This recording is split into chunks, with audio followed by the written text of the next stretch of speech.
Good afternoon on what is a mild, bright but breezy day. It is Tuesday the 30th of November and I'm back in the Read Nook taking advantage of the weather between what has been promised will be Arctic blasts. I of course have a nice hot cup of tea and some parcels to unbox. The next one I am going to unbox is from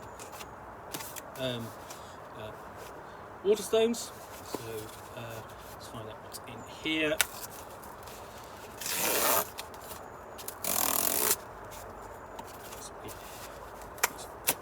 Okay. Oh, and what I've got in here is a Marvel comic.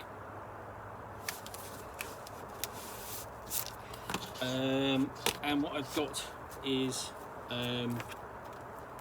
this Starbrand, new part of the new universe. There is one weapon in the galaxy more powerful than all the others. Nothing is more coveted or feared, loved or hated. To dare possess it, it makes you a fool or a madman, or quite possibly the right man. A mysterious encounter with an old stranger is about to leave Ken Connell as the latest to wield the power of the Starbrand. With this incredible tattoo comes staggering abilities, flight, strength, near invulnerability, and the explosive force of an atom bomb. But it also attracts enemies, aliens seeking to claim the Starbrand for their own, nuke-toting terrorists, even other adventurers from this new universe, like the armoured Spitfire. Ken Connell can't even be a great boyfriend. Could he possibly have it in him to be a great hero? So this collects Starbrand 1 to 10, Annual 1, and Spitfire and the Troubleshooters Issue 5. Okay, so let's just basically give a quick flick through. So here's an internal shot, and we have strange encounter. Yeah, let's just show you. There we go.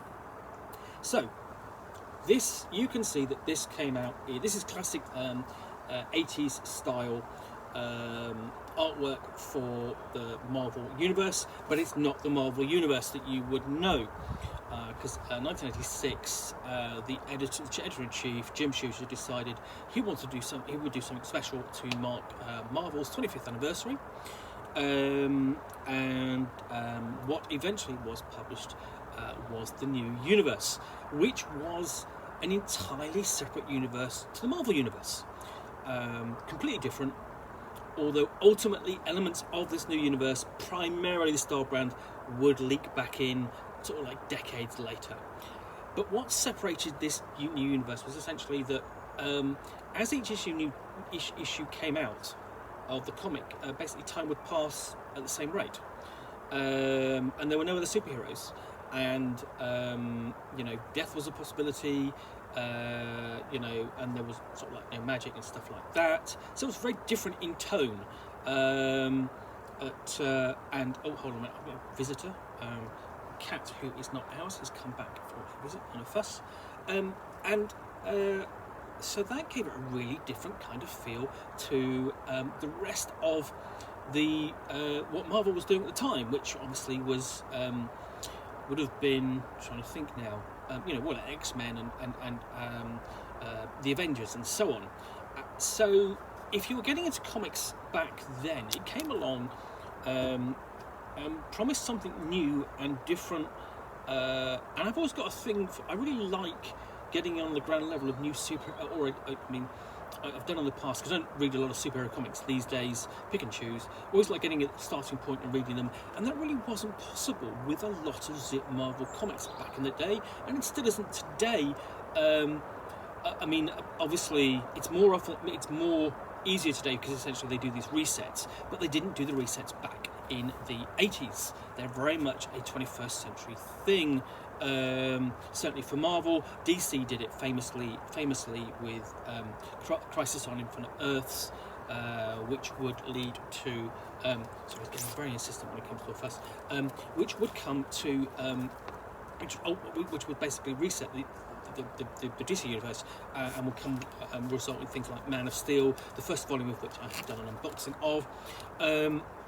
But this, as I say, was something new, literally in the universe, new, separate from the Marvel universe.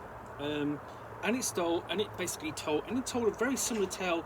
Essentially, Starbrand was the equivalent of Superman in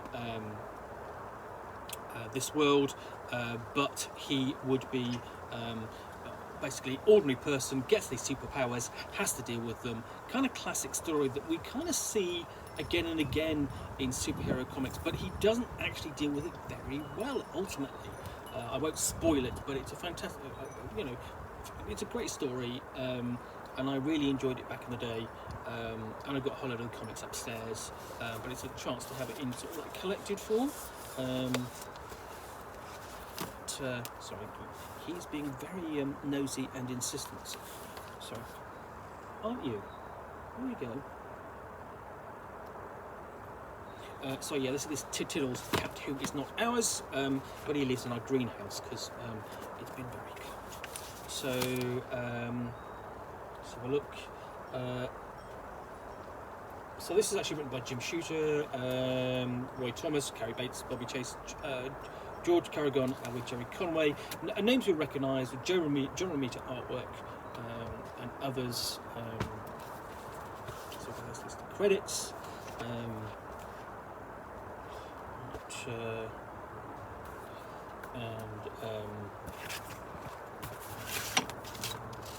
He's being basically being a pain, aren't you? Yeah. I'm just getting a good nose from him. And yeah, so ultimately, he's given the Starbrand, and automatically he is in trouble. Somebody blasts their way in, I want it now. So yeah, and this has got the first basically 10 issues or so there's quite a lot in here, and essentially the other thing in back here, we've got an advert for Amazing Heroes, which is a magazine back in the day, which has got the new universe tour. We talk to the creators behind Marvel Comics' most ambitious project in 25 years.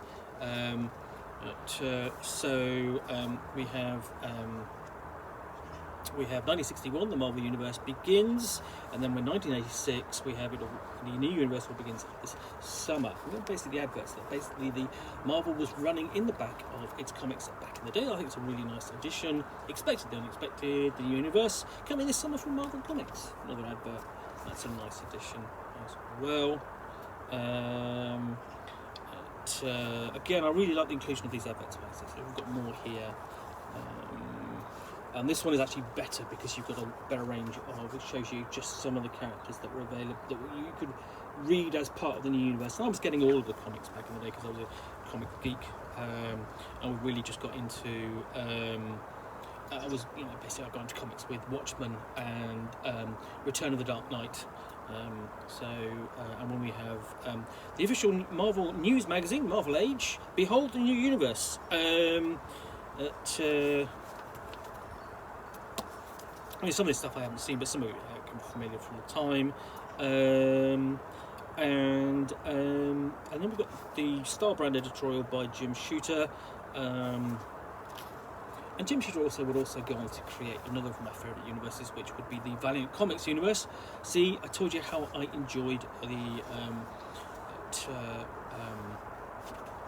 basically self-contained universes that didn't sprawl out of too much control. So we also behold the new universe from Marvel Age 44, so we've got the complete interview there. I mean, that's a fantastic addition if you like that sort of thing. And we've got basically there's the cover with all the characters on it. I can't remember all there. Obviously Starbrand in the middle there. That's Spitfire. Basically the settings equivalent of Iron Man. She wasn't, but I mean, and again, more sample pages, essentially the piece in progress. All the way up to the Starbrand cover number 1, which you can see on the front there. Yeah, I'm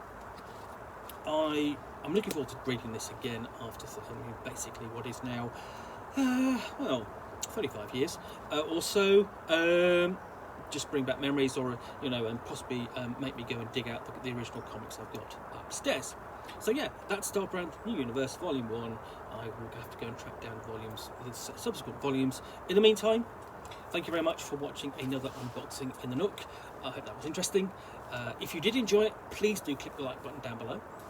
And of course, if you've got any comments or feedback, I do take time to read those and excuse me, and respond as necessary. And lastly, if you want to see me out here with some basically more packages like this, containing a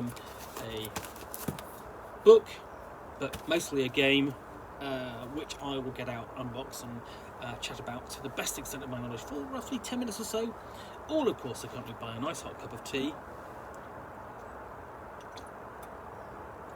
and sometimes a cat who is not ours. Then please do hit that subscribe button. Yeah, lastly, thanks again for watching, and I'll be back again soon with another unboxing of the Nook. Bye for now.